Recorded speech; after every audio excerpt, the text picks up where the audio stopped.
क्या सरकारी कर्मचारियों और पेंशनर्स को 1 जनवरी 2025 से मिलने वाले डीए और डीआर में कोरोना के बाद की सबसे कम बढ़ोतरी होने जा रही है? जी हां दोस्तों, न्यूज़पेपर में आज दिनांक 14 जनवरी 2025 को महंगाई दर के आंकड़ों को लेकर छपी इस खबर के बाद अब ये चर्चा जोर पकड़ रही है कि 1 जनवरी 2025 से केंद्रीय कर्मचारियों और पेंशनर्स को मिलने वाला डीए और डीआर 2% की बढ़ोतरी के साथ 55% भी रह सकता है। तो इस दावे में कितनी सच्चाई है, ये जानने के लिए हम यहाँ दो काम करने वाले हैं। पहले हिस्से में हम ये कैलकुलेट करेंगे कि दिसंबर के महीने में all India consumer price index में कितनी कमी होने पर डीए और डीआर में बढ़ोतरी 2% ही रह सकती है।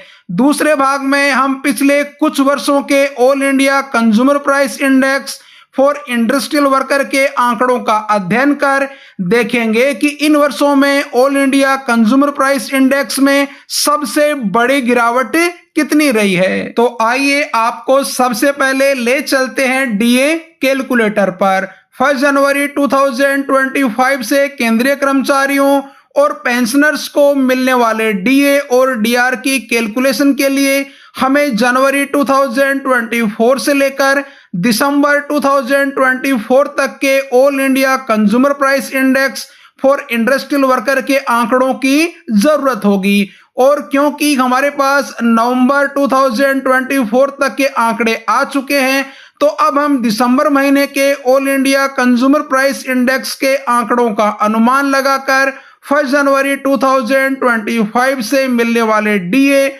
और डीआर का सटीक अनुमान लगा सकते हैं। अगर हम पहली सिचुएशन देखें जिसमें मान लेते हैं कि दिसंबर में all India consumer price index 144.5 ही रहे, यानी नवंबर जितना ही रहे, यानी कोई कमी या वृद्धि नहीं हो, तो डीए आ रहा है 56.06, यानी इस सिचुएशन में कर्मचारियों को 3% की बढ़ोतरी के साथ 56% डीए मिलना कंफर्म है। दूसरी सिचुएशन में हम मान लेते हैं कि दिसंबर के महीने में all India consumer price index में 0.5 की कमी हो जाए, तो हम देख रहे हैं कि इस सिचुएशन में डीए आ रहा है 56.02, यानी इस सिचुएशन में भी 3% की बढ़ोतरी के साथ 56% डीए मिलना कंफर्म है। तीसरी सिचुएशन में हम मान लेते हैं कि दिसंबर के महीने में all India consumer price index में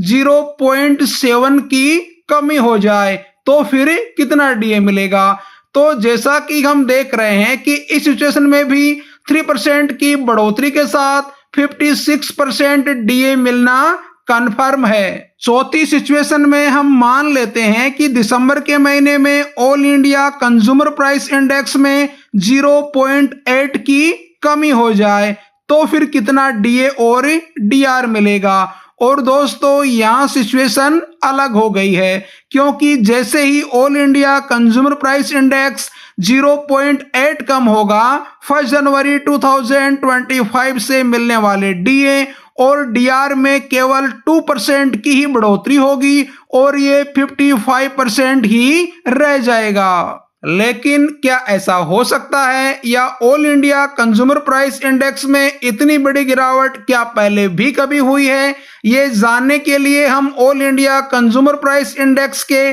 3 साल के आंकड़े आपके लिए लेकर आए हैं, जिनके अध्ययन से हम एक अनुमान जरूर लगा सकते हैं। आइए सबसे पहले वर्ष 2022 के all India consumer price index के आंकड़ों पर एक नजर डालते हैं। अगर आप इन आंकड़ों को ध्यान से देखेंगे तो पाएंगे कि वर्ष 2022 में all India consumer price index में अधिकतम बढ़ोतरी अप्रैल 2022 में हुई है और वो हुई है 1.7 अंकों की, और अधिकतम कमी जनवरी 2022 में 0.3 की हुई है। वर्ष 2023 के आंकड़ों पर नजर डालें तो आप पाएंगे कि इस वर्ष में जुलाई में all India consumer price index में 3.3 की अधिकतम बढ़ोतरी हुई है, जबकि इसके बाद अगस्त के महीने में 0.5 और सितंबर के महीने में 1.7 की गिरावट भी दर्ज की गई है।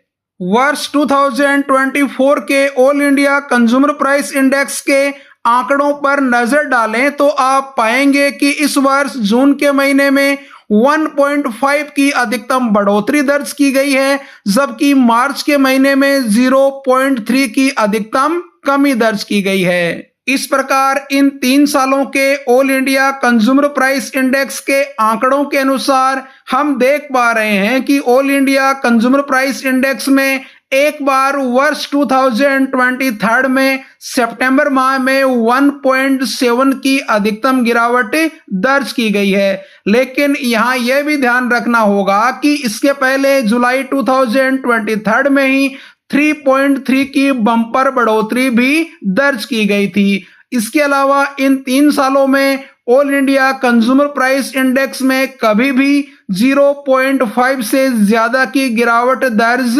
नहीं की गई है। तो इन आंकड़ों के आधार पर अब हम कह सकते हैं कि डीए में कोरोना के बाद की सबसे कम बढ़ोतरी यानी केवल 2% की बढ़ोतरी तभी होगी जब दिसंबर के महीने में all India consumer price index में 0.8 या उससे ज्यादा की गिरावट दर्ज हो। लेकिन जैसा कि हमने देखा ही है कि इतनी बड़ी गिरावट की संभावना कम ही लगती है। तो 1 जनवरी 2025 से केंद्रीय कर्मचारियों और पेंशनर्स को कितना डीए और डीआर मिलेगा, इसके लिए अब हमें दिसंबर महीने के all India consumer price index के आंकड़ों का इंतजार करना पड़ेगा। आप इस संदर्भ में क्या सोचते हैं, जरूर कमेंट करें।